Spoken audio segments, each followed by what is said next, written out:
물론 찬양대도 감사한데 우리가 이렇게 함께 하나님의 은혜를 찬양하고 그 하나님의 은혜 앞에 나와서 하나님의 자녀 되어서 예배하고 있다는 게 너무너무 감사하지 않습니까? 신기하지 않습니까? 어떻게 우리가 여기 와 있을까? 많은 분들이 그러시더라고요. 내가 미국 온 것 중에서 제일 감사하고 기쁜 것은 한국에 있었으면 교회 가지 않았을 것 같은데 미국 왔더니 나를 공항에서 픽업해 주신 분들 때문에, 혹은 또 같이 일하는 분들 때문에, 혹은 옆집에 있는 분 때문에, 혹은 친척들 때문에 교회로 이렇게 이끌림을 받아서 예수 믿고 함께 예배하고 천국의 소망을 갖고 살아갈 수 있는 게 너무 감사하다고. 때로는 삶이 너무 힘들어서 야, 내가 참 미국에 왜 와서 이런 고생하나 하는 그런 때도 있지만 곰곰이 생각해 보면 그래도 우리 집이 예수 믿는 집이 되고 우리가 하나님의 은혜를 발견하게 되고 신앙 가운데 걷게 돼서 너무 감사합니다 하는 얘기를 하는 것을 들어봅니다. 여러분 그렇지 않습니까? 잘 생각해 보면 하나님께서 우리에게 베푸신 은혜가 너무 큰데 무엇보다 우리가 이 자리에 앉아서 예배드리고 있는 것이 가장 큰 은혜인 줄 믿습니다. 우리가 야곱의 인생을 지금까지 쭉 살펴보고 있습니다. 야곱이라는 인물을 보면 철저하게 자기중심적인 사람입니다. 자기를 의지하고 자기의 머리를 의지하고 자기의 계산을 의지하고 자기가 원하는 것 있으면 한번 찍으면요, 야곱이 한번 찍으면 놓치는 적이 없습니다. 한번 그거를 취하겠다 생각하면 어떤 수단과 방법을 동원해서라도 그것을 내 것으로 삼고 마는 그런 집념의 사람입니다. 불독 같은 사람입니다. 한번 물면 놓지를 않습니다. 그런데 어떻게 보면 은혜랑은 전혀 상관없는 것까지 보이는 야곱의 인생을 보면 하나님께서 끊임없이 하나님의 은혜를 더해 주시고 그의 걸음걸음 하나님이 함께 하시면서 하나님의 아들로 삼으시고 특별히 아브라함의 그 가문의 축복, 아브라함의 언약의 복을 아브라함과 이삭과 야곱을 통해서 이어가고 계신다는 것이 놀라운 신비가 아닐 수 없고 그것이 복음의 비밀이 아닐 수 없다는 거죠. 자격으로 놓고 보면 도저히 이룰 수 없는 위치임에도 불구하고 하나님께서 그를 은혜로 함께 해주셨다는 거예요. 아버지를 속이고 형을 속이고 어머니와 짜서 장자의 축복권을 빼앗아 버린 그 야곱, 그래서 형의 칼날이 무서워서 도망갈 수밖에 없는 그런 야곱. 그런데 그 야곱을 하나님이 찾아오셔서 베델에서 나타나시고 꿈 가운데서 하나님의 언약을, 아브라함의 그 복을 리뉴얼 해주시잖아요. 갱신해 주시잖아요. 또 본즉 여호와께서 그 위에 서서 이르시되 나는 여호와니 너의 조부 아브라함의 하나님이요 이삭의 하나님이라. 내가 누워있는 땅을 내가 너와 내 자손에게 주리니 내 자손이 땅의 티끌같이 되어 내가 서쪽과 동쪽과 북쪽과 남쪽으로 퍼져 나갈지며 땅의 모든 족속이 너와 내 자손으로 말미암아 복을 받으리라. 내가 너와 함께 있어 내가 어디로 가든지 너를 지키며 너를 이끌어 이 땅으로 돌아오게 할지라. 내가 내게 허락한 것을 다 이루기까지 너를 떠나지 아니하리라 하신지라. 하나님께서 베델에 나타나셔서 야곱에게 주신 언약입니다. 하나님이 항상 함께 하시겠대요. 하나님께서 그를 돌아오게 하시겠대요. 하나님께서 그의 자손을 넉넉하게 풍성하게 하시고 하나님께서 아브라함의 복을 이삭을 통해서 또 야곱을 통해서 계속해서 이어가시겠다라고 말씀을 해주고 계신다는 거죠. 야곱의 인생은 한마디로 스스로 노력으로 구원을 얻으려고 하는 인생의 그 모습을 꺾으시고 하나님의 은혜로 이루는 것이다 라고 하나님께서 강권적으로 하나님의 은혜의 본 모습을 야곱의 인생 가운데 보여주는 인생이다, 이렇게 볼 수 있죠. 그런데 그 야곱이 하나님의 은혜를 붙잡지 못하고 자기의 생각대로 계속해서 여전히 과거의 습관에 머물러 있는 모습을 우리가 보았습니다. 자기 생각대로 라헬이 너무 예쁘니까 라헬과 결혼하고 싶어서 그러지 않아도 되는 종의 자리로 자기가 스스로 해서 자처해서 내려갑니다. 삼촌, 라헬을 저에게 주면 제가 7년 일하겠습니다. 눈에 보이는 대로 덥석 물었더니 그의 인생이 종으로 전락되어진 비참한 인생이 시작이 되어지더라는 것이죠. 하나님의 뜻이 아니라 자기의 뜻으로 인생을 열어가려고 노력하고 자기의 뜻대로 인생을 자기 마음대로 플랜하고 계획을 했더니 여러 꼬여지는 문제들이 나오더라는 것입니다. 오늘 우리가 그 꼬여진 모습을 가정을 통해서 보게 됩니다. 그리고 다음 우리가 꼬여진 모습을 그와 라반이 그런 물질적인 것 가지고 다투는 모습을 통해서 계속해서 보게 되죠. 오늘 본문을 보면 우리가 참 의아해하다 할 정도로 긴 본문이 나오고 있고, 그리고 그 긴 본문의 내용이 무슨 내용이죠? 전부 자식 낳는 내용입니다. 낳고 이름을 뭐라 했고, 낳고 이름을 뭐라 했고, 뭐 그런 내용이에요. 근데 겉으로 보면 그냥 자식이 태어나고 야곱의 아들 11명이, 지금 오늘 본문에는 11명이 태어나고 35장에 한 명 더 태어나서 야곱의 12명의 아들이 태어나는 내용이 그려지고 있는 것처럼 보입니다. 그런데 그 내용을 들어가서 보면 결코 아름다운 내용이 아닙니다. 야곱과 결혼한 레아와 라헬이 두 사람이 서로 경쟁합니다. 서로 시기하고 경쟁합니다. 집안이 난리가 아닙니다. 첫째 부인, 둘째 부인, 물론 원래 자매인데 첫째 부인, 둘째 부인이 되어가지고 이 두 부인이 남편의 사랑을 독차지하기 위해서 경쟁하는 거예요. 그리고 또 자식을 많이 낳는 걸로 경쟁하는 거예요. 왜냐하면 그때 당시에 고대 근동에 자식을 많이 낳은 것이 축복이라고 사람들이 다 여겼기 때문에 자식을 낳으면서 내가 남편의 사랑을 독차지하려고 하는 그런 모습을 보여주고 있다라는 거죠. 그런데 레아도 마찬가지고 라헬도 마찬가지고 그 삶이 고통 그 자체입니다. 오늘 본문을 우리가 잠깐 가서 보시면 31절 한번 보십시오. 31절, 29장 31절입니다. 우리 같이 한번 읽겠습니다. 시작. 여호와께서 레아가 사랑받지 못함을 보시고 그의 태를 여셨으나 라헬은 자녀가 없었더라, 이렇게 얘기를 하고 있습니다. 레아가 사랑받지 못함을 보시고, 그렇게 얘기를 합니다.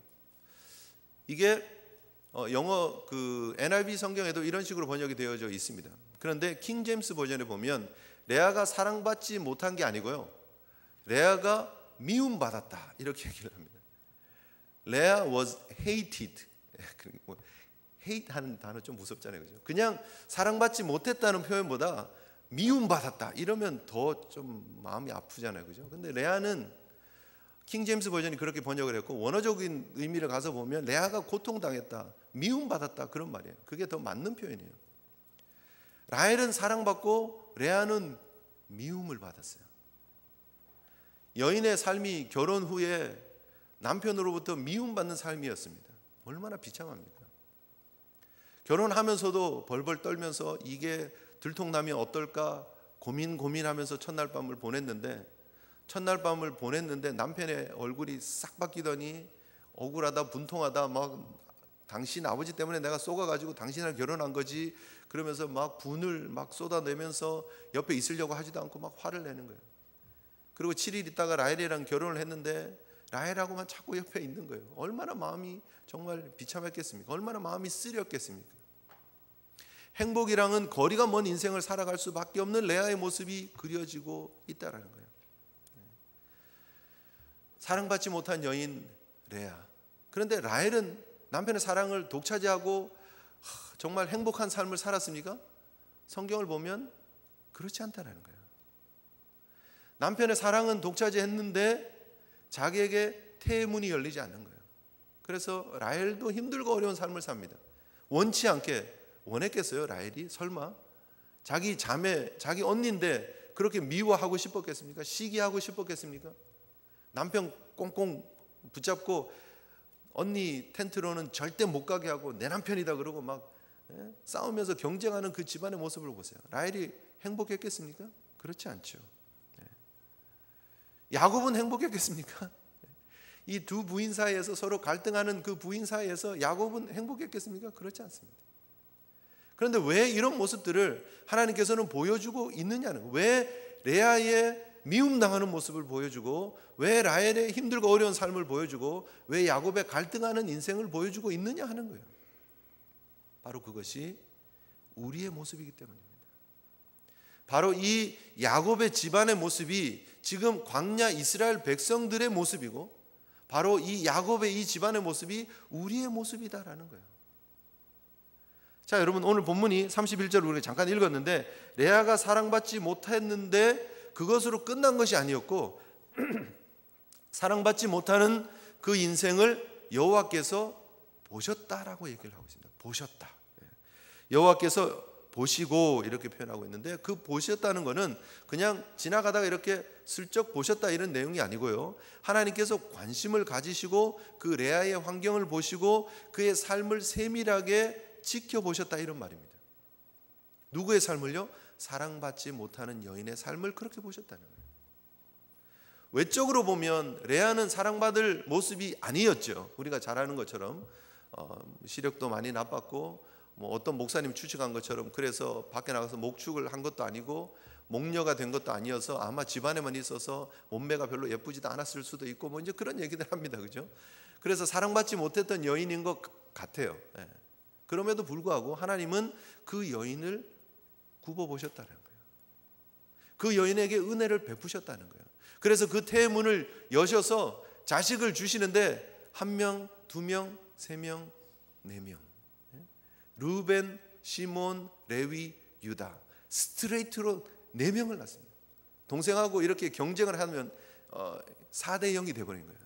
졸지에 순식간에 4대 0 승부가 이제 거의 끝난 거랑 마찬가지죠. 야, 하나님께서 나에게 이렇게 축복하셔서 내가 4대 0 동생을 이기고 이제는 내 남편이 나와 연합하겠지, 이제는 내 남편이 날 사랑해 주겠지 하는 그런 레아의 모습을 보게 된다는 거죠.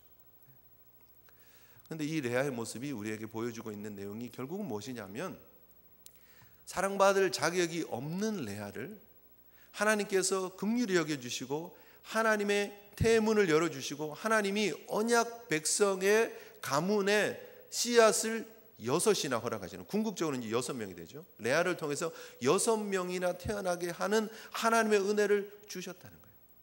그리고 그 레아가 낳은 넷째 아들 유다를 통해서 예수 그리스도의 라인이 족보가 이어지고 있다라는 사실을 이 성경은 우리에게 지금 보여주고 있다라는 것입니다. 아무런 자격 없었던 그 레아를 하나님께서 불쌍히 여기신 것을 기억하라는 거죠. 누구에게요? 광야 백성들에게. 광야 백성들이 출애굽할 당시에 하나님께서 그들의 고통하는 모습을 보시고 아브라함과 이삭에게 준 그 언약을 하나님이 기억하신 것 아니겠습니까? 그래서 출애굽기서를 보면, 출애굽기 2장에 보면 하나님께서 그들의 삶에 은혜 베푸시는 모습을 우리가 보게 되죠. 무엇입니까? 하나님의 은혜였다는 거예요. 너희 광야 이세들이 지금 여기 와 있는 이유가 무엇이냐? 하나님께서 너희들의 걸음을 인도해 주셔서라고 지금 성경은 설명을 하고 있는 것이죠. 아무런 자격 없는 너희들을 하나님께서 보시고 돌아보시고 구원해 주신 것처럼 레아의 삶에도 하나님이 그러하셨다는 거예요. 우리에게 주고 있는 메시지가 무엇입니까? 우리에게도 하나님께서 아무런 자격 없는 우리를 하나님의 은혜로 하나님의 자녀 삼아 주셨다라는 사실을, 그 복음의 메시지를 이 야곱의 가족의 이야기를 통해서 우리에게 주고 있는 줄 믿습니다. 우리의 삶에 내가 내세울 게 뭐가 있습니까, 여러분? 겉으로 드러난 자랑이 무엇이 있겠습니까? 우리에게 어떤 칭찬할 모습이 있고 어떤 자랑할 모습들이 있습니다. 우리가 세상에서 성공하는 그런 요소들이 있어서 하나님이 우리를 예뻐하시고 우리를 축복하시고 은혜를 베푸십니까? 그렇지 않다라는 거예요. 전적인 하나님의 은혜였다라는 것입니다. 레아 인생을 보니까 그렇지 않습니까? 사실 레아가 스스로 판 무덤 아니겠습니까? 아버지가 그런 얘기를 했을 때 절대 안 됩니다 이렇게 얘기를 했었어요. 어떻게 제가 제 동생의 가슴에 못을 박을 수 있겠어요? 아버지, 말도 안 돼요. 이거는 아버지 생각을 지금 잘못하시는 거예요. 이러면 안 돼요. 저를 시집 보내시려면 라헬에게 먼저 시집을 보내게 하시든지, 아니면 야곱에게, 라헬에게 미리 얘기를 해서 우리 지방에는 이런 풍습이 있으니까 언니가 먼저 가야 되니까 라헬에게 양해를 구하고 야곱의 동의를 구하고 저를 정식으로 결혼시켜 주세요 라고 얘기를 하는 게 맞죠. 그런데 아버지가 그런 제안을 했을 때 레아는 거절하지 않습니다. 그리고 그 레아는 아버지의 그런 계획대로 이 남편과 결혼을 하는 거예요. 야곱과. 어떻게 보면 레아 스스로도 자격이 없는 사람이에요. 외적으로도 자격 없고 내면적으로도 자격이 없는 사람이에요. 안으로 밖으로 아무리 돌아보아도 그의 삶에 하나님 앞에 괜찮다고 인정받을 만한 모습이 하나도 없었다라는 거예요. 그런데 하나님이 그의 삶에 은혜를 베푸시고 태문을 여시니까 루벤이 탁 태어나는 거예요. 레아가 뭐라고 얘기를 합니까? 보라, 아들이다. 내가 아들 낳았다는 거예요. 여러분 성경을 교회에서 이렇게 나눠준 성경을 혹시 가지고 계시면 오른쪽 44페이지 밑에 보시면 이렇게 파란 색깔로 색깔이 바뀌어 있고 거기에 1, 2, 3, 4, 10일까지 나와 있습니다. 그 1부터 10일까지가 야곱이 낳은 아들의 이름의 의미입니다. 그래서 첫 번째 아들이 태어났습니다. 루벤이라고 하고 그 아들의 이름이 뭐라고요? 보라, 아들이다. 자신의 한을 표현하고 있는 모습이죠. 내가 이렇게 동생 눈치 보고 내가 이렇게 남편 사랑받지 못하는 여인이었는데 하나님께서 나에게 아들을 주셨다. 여기 보라고, 내가 아들 낳았다. 이런 말이에요 지금. 그래서 루벤이라는 거예요. 저기 내 아들, 저기 내 아들. 하나님께서 내 한을 풀어주셨다. 그렇게 얘기를 하고 있는 것이죠. 두 번째 시몬이라고 얘기를 합니다. 하나님께서 들으셨다라는 거예요. 세 번째 레위라고 이름합니다. 내가 남편과 이제는 연합할 것을 꿈꾸면서 레위라고 이름을 합니다. 그리고 다시 아들이 하나 더 태어납니다. 유다라고 이름하면서 내가 이제는 여호와를 찬송하겠다. 그렇게 얘기를 합니다. 하나님께서 그의 삶에 은혜를 베푸십니다. 근데 우리는 또 그렇게 생각할 수도 있어요. 레아가 인물은 좀 별로였지만 그래서 하나님을 향한 믿음이 있어서 하나님께서 레아에게 복을 주신 것 같다. 그렇게 생각할 수 있습니다. 왜요? 이름 짓는 거 보면 그렇잖아요. 이름을 잘 지었잖아요. 하나님의 은혜를 기억하면서 하나님께 찬송, 하나님께 연합 뭐 이런 이름을 짓잖아요. 그래서 레아가 그래도 신앙, 마음속에 뿌리 있는 그런 신앙이 있었기 때문에 하나님께서 레아에게 복 주셨다 이렇게 생각할지 모르지만 그렇지 않습니다. 레아의 마음속에 하나님이 있었던 건 맞아요. 하나님이 은혜로 자기에게 복을 주시고 자녀를 주셨던 것을 인정했던 건 맞아요. 그런데 궁극적으로 레아가 가지고 있었던 마음은 뭐냐 하면 내가 이 자녀를 통해서 남편의 사랑을 받아야지예요. 하나님의 은혜면 충분합니다, 감사합니다가 아니에요. 하나님 은혜 감사하기는 한데요, 제가 진짜 원하는 거는 남편의 사랑이에요. 그런 말이에요. 그래서 여러분 보시면 지금 32절에 한번 보십시오. 르우벤을 낳았습니다. 르우벤, 여기 내 아들, 보라 내 아들, 뭐 그렇게 해놓고 그 다음에 뭐라고 얘기를 하냐면 여호와께서 나의 괴로움을 돌보셨으니 감사하다, 그런 표현이 아니고요. 여호와께서 나의 괴로움을 돌보셨으니 이제 내 남편이 날 사랑하겠지, 그거예요. 궁극적으로 레아가 원하는 건 남편의 사랑이에요. 하나님과의 관계가 아니고 하나님의 은혜의 축복의 만족이 아니고 남편의 사랑이에요. 셋째 레위를 낳고 나서 하는 얘기가 무엇입니까? 내가 이제 아들 셋 낳았으니까 3세판 뭐 아시죠, 그죠? 내가 아들 하나 둘도 아니고 셋이나 낳았는데 이제는 내 남편이 나와 연합할 것이다. 레아의 마음속에는 남편밖에 없어요. 남편 사랑받는 것밖에 없어요. 유다를 낳고 그리고는 멈췄어요. 그러니까 라헬이 자기가 직접 못 낳으니까 비라를 넣어서 자녀를 태어나게 합니다. 그래서 단, 납달리를 태어나게 합니다. 그걸 보니까 레아가 자기도 답답한 거죠. 그래서 자기 여종 실바를 남편하고 동침하게 하게 해서 그래서 자식을 태어나게 하죠. 그러고 나니까 어떤 사건이 또 벌어집니까? 이 르우벤이 들에 나갔다가 합한채라고 하는 식물을 하나 주워오는 거예요. 이게 발견했겠죠. 그리고 가지고 오는 거예요. 합한채가 뭐냐 하면 그냥 인삼 같은 거다 이렇게 생각하면 간단하게 줄기가 아주 짧고 잎은 담배잎 같이 이렇게 넓대요. 담배잎이 제가 어떻게 생긴지 사실 잘 모르는데요. 이렇게 넓고 뿌리가 인삼같이 생겼대요. 인삼같이 생겼는데 열매가 노란 열매가 나오는데 남자들이 그 열매를 먹으면 정력제로 이렇게 작용한다고 사람들이 그렇게 믿었고요. 뿌리를 여자들이 먹으면 그게 임신 촉진제가 된다 이렇게 생각을 했던 합환채라는 식물이 있었던 거예요. 근데 루벤이 그걸 가지고 와가지고 엄마한테 주는 거예요.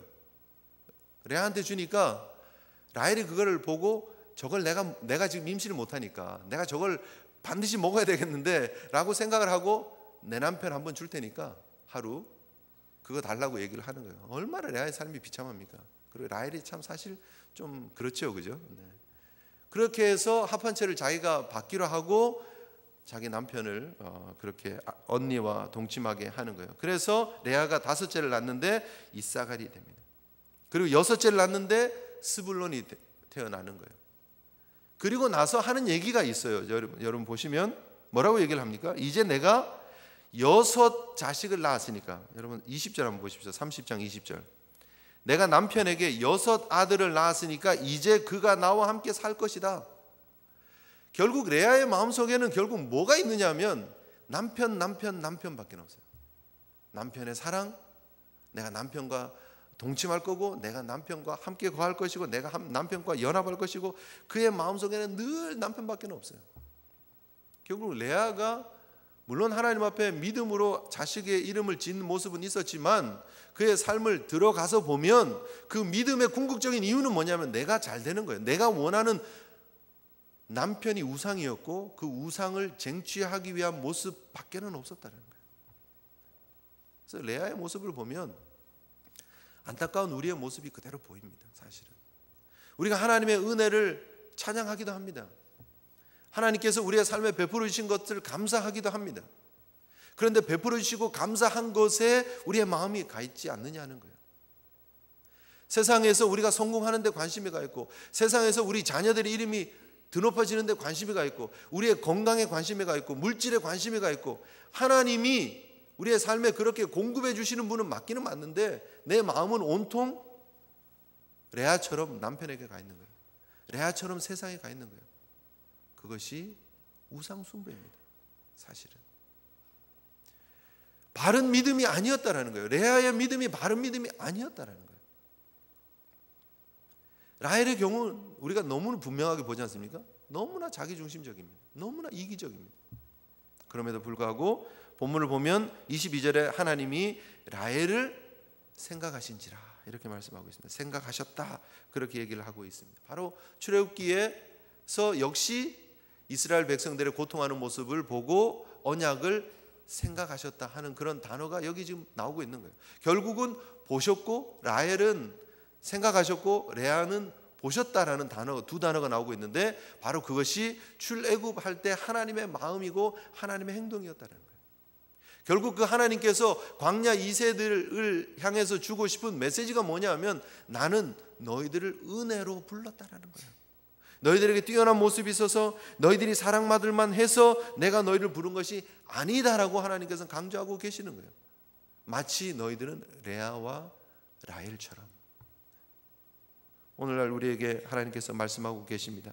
우리의 삶에 믿음 없고 자격 없고 부족하지만 하나님께서 예수 그리스도의 은혜로 우리를 부르셨다고 말씀을 하고 계시는 것이죠.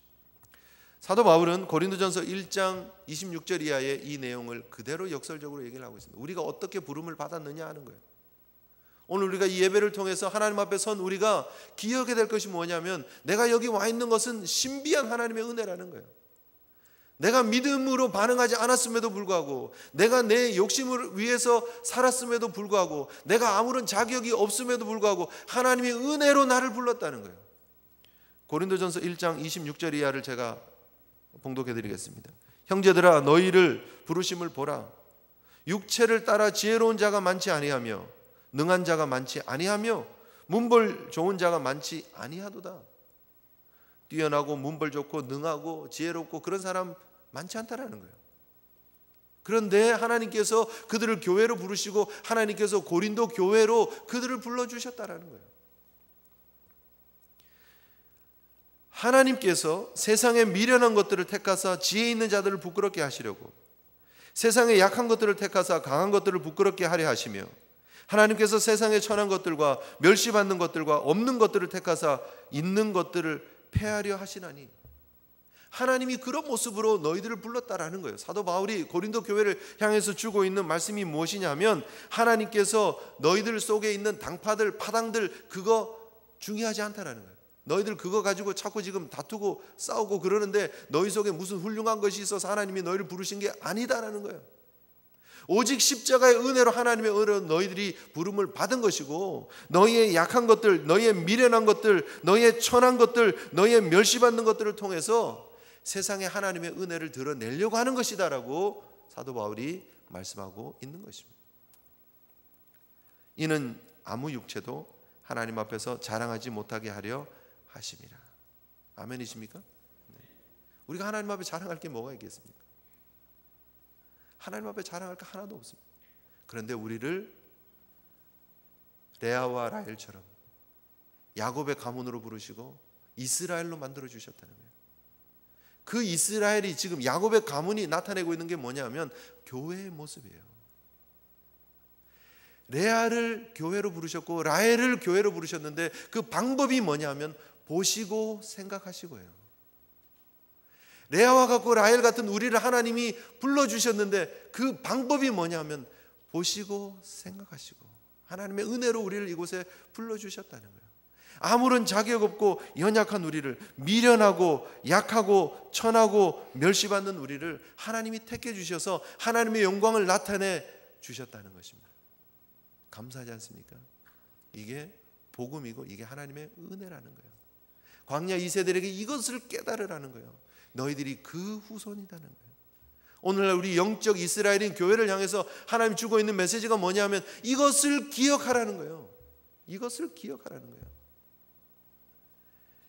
나는 게바에게 속했고 나는 아볼로에게 속했고 나는 바울에게 속했고 나는 예수에게 속했고 그런 당짓지 말라는 거예요. 경쟁하지 말라는 거예요. 십자가의 은혜로 너희들이 교회의 부름을 받았다는 거예요. 오늘날 교회가 기억해야 될 것이 있습니다. 하나님의 은혜로 우리가 여기 와 있다는 거예요. 교회가 자랑하는 것들이 이상한 것들이 되어져 버렸습니다. 우리 교회가 몇 명이 모이고 우리 교회가 어떤 일을 하고 우리 교회는 어떤 직업을 가진 사람들이 많고 우리 교회는 어느 정도의 재산을 가진 사람들이 많고 이상한 것들이 자랑이 되어져 버렸습니다. 교회는 은혜를 자랑하는 곳입니다. 교회는 십자가를 자랑하는 곳입니다. 교회는 하나님의 영광만이 나타나야 되는 곳입니다. 서로 경쟁하면 안 됩니다. 나의 모습을 보면서 레아의 모습을 보아야 됩니다. 사랑받지 못할 당연한 그런 자리에 있어야 될 우리를 하나님 사랑해 주셨구나. 경쟁하고 시기하고 못되고 그런 라헬 같은 나를 하나님 사랑해 주셨구나. 야곱처럼 미련하고 야곱 얼마나 미련합니까? 미련합니다. 라헬이 뭐라고 얘기를 하느냐면 막 자기가 자식을 못 낳으니까 남편에게 찾아갑니다. 당신 나한테 자식 안 낳아주면 나 죽겠다 얘기를 합니다. 라헬이 하는 얘기예요 지금. 그죠? 30장에 들어가면 그렇게 얘기를 하잖아요. 나 정말 속이 터져 죽겠다고. 당신 나한테 자식 안 주면 나 죽겠다 얘기를 합니다. 자살을 협박을 하는 거죠. 그랬더니 야곱이 하는 얘기가 뭡니까? 성을 냅니다. 화를 냅니다. 자기가 그렇게 사랑해서 7년을 수일처럼 여겼던 그 여인인데 지금 얼마 정도 됐죠? 시간이? 자식 넷 낳고 난 다음에 벌어진 사건이거든요. 야곱이 77에 하란에 갔으니까 거기서 7년 동안 봉사를 했으니까 84세 결혼을 했어요. 84세 결혼을 하고 하나님께서 레아의 태문을 열어주셔서 루벤이 85세 1년 만에 태어났다고 치면 연년생으로 막 태어났다고 쳐도 85, 86, 87, 88 야곱이 88세 되는 쯤의 시점이에요 지금. 예? 라헬이 결혼하고 지금 남편과 4년 정도 살았어요. 아마 권태기 오고 왔나 봐요 이때 벌써. 그래서 라헬이 와서 나한테 자식 낳게 하라고 아니면 나 죽겠다고 막 얘기를 하니까 야곱이 하는 얘기가 뭡니까? 성을 내면서 화를 내면서 아니 하나님이 이렇게 하시는데 내가 하나님을 대신하냐고. 무슨 말입니까? 나보고 어쩌라고 이런 말이에요. 나보고 어쩌라고. 야곱이 지금 그러고 있어요. 답답하지 않습니까? 어떻게 해야 되죠? 자기 아버지처럼 해야지. 적어도 자기가 어떻게 태어난지 얘기를 수도 없이 들었을 거 아니에요. 자기 아버지가 어떻게 태어났는지 수도 없이 들었을 거 아니에요. 하나님의 은혜로 자기 아버지 이삭이 태어난 것 알 거 아니에요. 리브가가 불임이었습니다. 그런데 하나님께 이삭이 기도했더니 하나님께서 태문을 여셔서 쌍둥이를 주신 거예요. 에서와 야곱을. 그 얘기를 자기가 들었어요. 자기가 기도의 응답인지 뻔히 알면서 하나님 앞에 기도하면 되는 거 아니겠어요? 베델에 하나님이 분명히 나타나셔서 자손의 축복을 주신다 그랬으니까 야곱이 불러놓고 여보, 당신 어쩜 화내는 모습도 이렇게 예뻐요. 그리고 불러놓고 위로하면서 조금만 있으라고. 내가 하나님 앞에 기도할 테니까 하나님 분명히 베델에서 나에게 만나셨고 나에게 자손의 축복을 주신다 그랬는데 조금 기다려요. 내가 기도할 테니까. 아직 내가 기도가 부족했나 봐요. 뭐 이렇게 위로해야 되는데 야곱도 그렇잖아요. 대책 없는 남편, 책임지지 않는 남편, 영적 제사장의 그런 권위는 전혀 없는 그런 모습이에요. 그런데 그게 우리의 모습이라는 거죠. 여러분, 하나님의 은혜 아니면 우리가 이 교회로 모일 수 없었다는 사실을 우리가 기억해야 됩니다. 시작하면서 제가 얼마나 감사하냐고, 얼마나 신비하냐고 말씀을 드렸는데 그것이 복음의 신비라는 사실 여러분 기억하시고, 예수 믿으면 잘 된다, 복 받는다 이런 얘기에 너무 몰입하지 마시고, 예수 믿고 결국 남편 사랑 받는 거에 초점을 맞추면 안 된다는 거예요. 레아처럼 하나님께 초점을 맞춰야 됩니다. 복음에 초점을 맞춰야 됩니다. 내가 어떻게 은혜 받고 내가 어떻게 하나님 자녀 되었느냐에 초점을 맞추고 그것이면 충분합니다라고 고백하는 삶이 될 때에 하나님께서 그 나머지 삶의 은혜를 베푸시고 또 뭐 잘되게 하실 수도 있죠. 또 어렵게 하실 수도 있고요. 욥처럼 우리의 삶의 환경이 어떠한 상황이 되더라도 하나님 보는 믿음이 되고 그 믿음으로 이겨내고 천국 백성의 아름다운 믿음의 걸음을 걸어가게 되는 것이지, 하나님이 복 주시면 내가 뭐가 되고 내가 하나님 복 주시면 남편의 사랑을 받고 그 다음에 너무 집중하지 말라는 거예요. 교회 다니는 이유가 내가 잘 되기 위해서 그 다음에 집중이 되어져 있으면 안 된다는 거예요. 십자가를 바라보시는 예수 그리스도의 은혜에 집중하시는 저와 여러분 되시기를 소원합니다.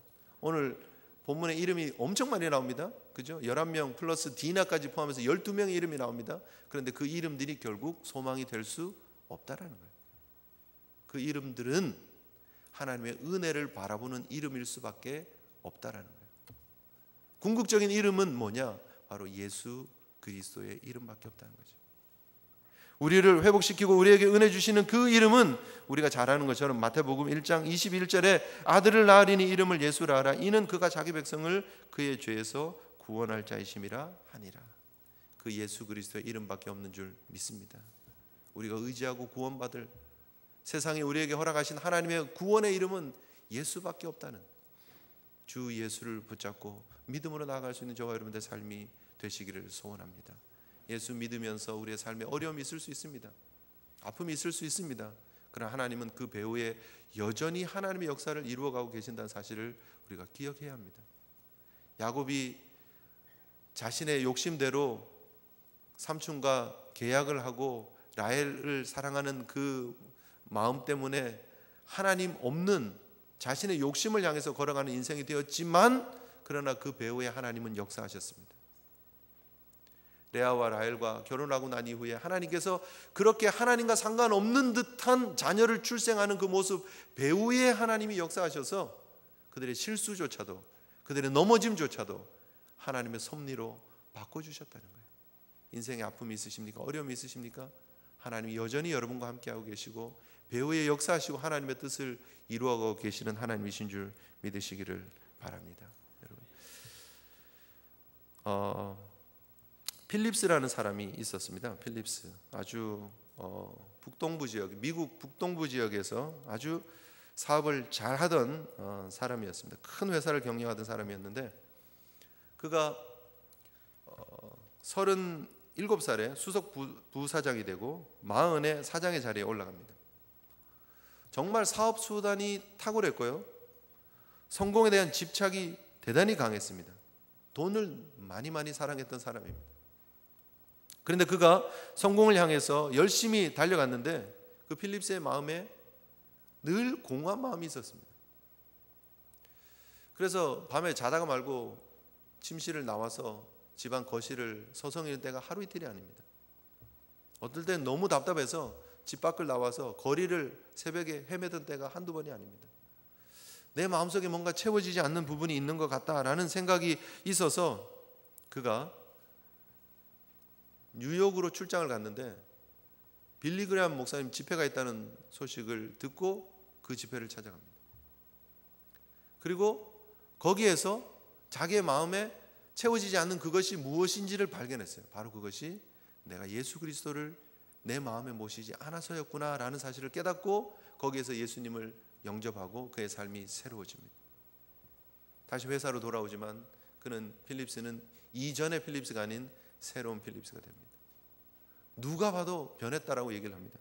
야, 많이 바뀌었어, 뭔가 변했어 라고 사람들이 너무너무나 감동받고 있는 그때 어느 날 저녁 그 필립스를 찾아온 손님이 한 명 있었습니다. 닉슨 대통령의 친구, 특별 고문, 보좌관, 또 워싱턴에서 잘 나가던 변호사, 또 독설가로 알려졌던, 닉슨을 재선시키기 위해서는 나는 우리 어머니라도 밟을 수 있다, 그런 얘기를 했던 찰스 콜슨이 필립스를 찾아옵니다. 바로 그때가 워터게이트 사건이 이렇게 막 터졌을 때, 그래서 찰스 콜슨이 너무 궁지에 몰리고 힘들고 어려우니까 이 필립스를 찾아오는 거죠. 내가 들어보니까 자네가 많이 변했다는 얘기를 내가 듣네. 당신이 그 전에 얼굴 표정과 지금 완전히 달라져 있고 모습이 다른 것 같고, 사람들이 또 그렇게 얘기를 하는데 자네에게 일어난 변화가 뭔지 좀 얘기를 해줬으면 좋겠다. 그렇게 얘기하니까 자기의 있었던 얘기를 다 해주는 거예요. 내 삶이 이렇게 공허했고 내가 얼마나 어려웠고, 그래서 집회를 내가 갔고 거기서 내가 예수 그리스도를 받아들였고 결국 내가 시간을 지체하지 않고 예수님을 마음에 모신 순간 내 삶이 완전히 변화되어지고 새로워졌다라는 간증을 하기 시작했습니다. 그리고 나서 찰스 콜슨에게 초대를 하죠. 당신도 예수님을 영접하면 당신의 삶이 바뀔 수 있습니다. 내가 당신을 위해서 기도해 주기를 원합니다. 그리고 그 필립스가 찰스 콜슨 손을 잡고 함께 기도합니다. 그리고 찰스 콜슨은 그 순간 자기 속에 일종의 무슨 자기 감당할 수 없는 에너지가 흘러 들어오는 것을 느꼈다, 그렇게 얘기를 합니다. 그리고 막 급하게 인사를 하고 나 가야 된다 그러고 빨리 나와요, 그 집을. 그리고 차를 탑니다. 도저히 운전을 할 수 없습니다. 자신의 삶에 임하신 하나님의 은혜 때문에 눈물이 펑펑 터져나오기 시작합니다. 하나님 앞에 기도합니다. 1시간이 넘도록 차에서 눈물로 기도합니다. 그때 그는 그렇게 얘기를 합니다. 너무 심하게 울어서 마치 물속을 헤엄치는 것처럼 흐느꼈다, 그렇게 얘기를 합니다.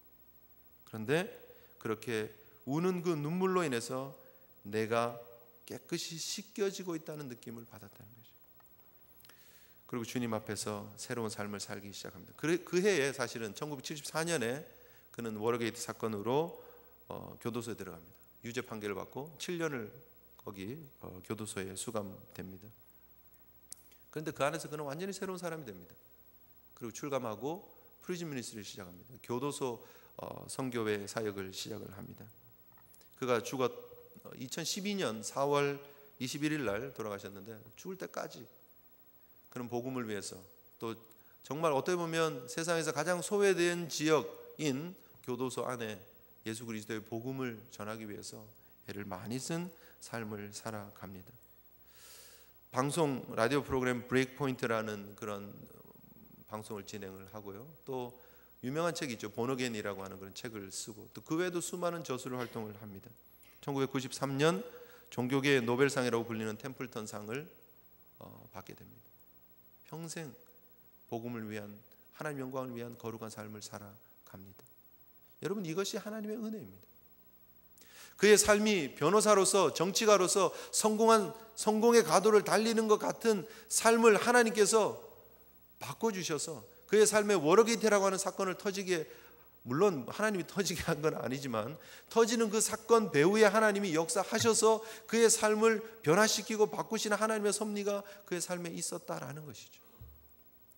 레아가 자기가 어떻게 보면 자초한 사건인지 모르지만 자기가 속이고 거짓말해서 자초한 그 자리에 들어갔지만 하나님은 그의 삶의 은혜를 베푸셔서 자식들을 태어나게 하고 이스라엘의 후손을 통해서 영적 하나님의 나라를 완성해가는 역사를 이루어 가시는 일들을 하셨다는 거죠.